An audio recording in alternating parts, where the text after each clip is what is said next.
Hi lovelies, we've been talking about bakery matters for some time now. If you know you have not seen those videos, go and watch them so you understand where we are coming from. Okay, I remain Chef Tonye. Okay, we're to continue from what we've been discussing so far. Our topic today is your bread and your location.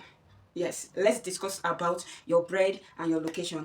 There is one thing that always comes to people's mind when they want to open a bakery business. Everybody wants their bread to be wow. Everybody wants their bread to be the talk of that town. Everybody wants their bread to be I want my bread to be very rich. I want a very rich bread so that at the end of the day, people will know that yes, I produce the best bread in town and all that. Yes, good and fine. There's something we don't put into consideration, which is the cost and your location. It has to depend on the location you are.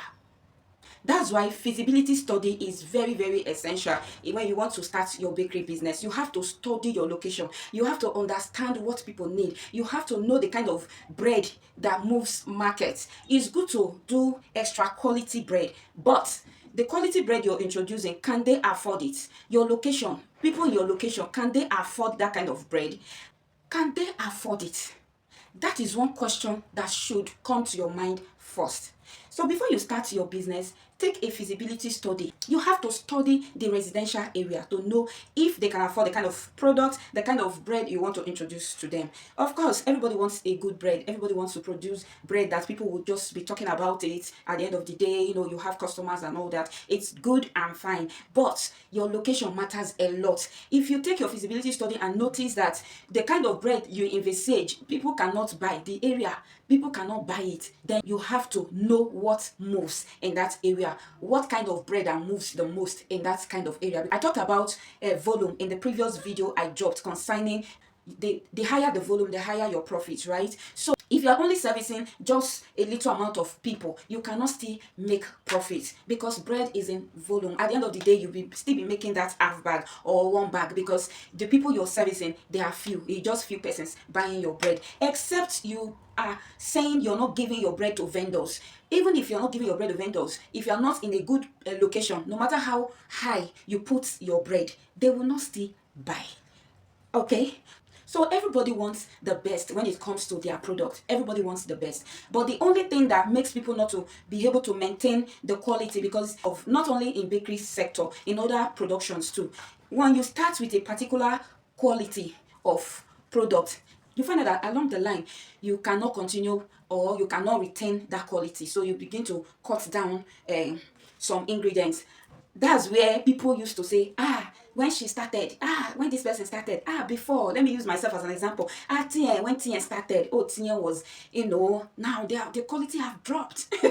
you begin to hear people saying things like that. Don't start something you cannot finish. You introduce something today. At the end of the day, you can't finish it. You can't retain that quality. At the end of the day, everybody will be saying, she has changed. The quality has dropped.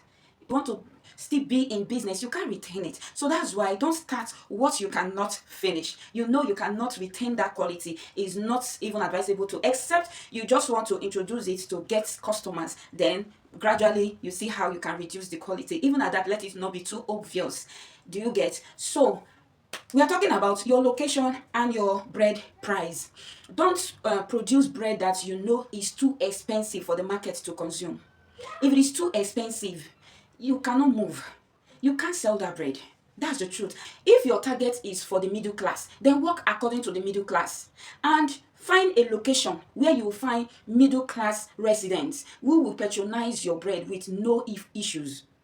Okay? If your target is for the local mansion, come on, do your feasibility study and get a location in those kind of areas so that whatever bread you're making, you have to produce according to what they can afford. Not just coming in without having a target, without studying your location, without having a good target. Of course, if your bread is too rich, you can't sell the same price with others. You cannot. Because if you sell the same price with others, you will not make your money, you will not see your money. So you have to calculate yourself. You have to look into all these things I'm explaining to you. In another video, I'm going to be talking about how to calculate your ingredients cost very essential. If you don't calculate your ingredient cost, okay, till then, if you have taken 1 or 2 lessons from this video, don't forget to leave a comment with us, and of course your opinions are welcome. All right, have a lovely day.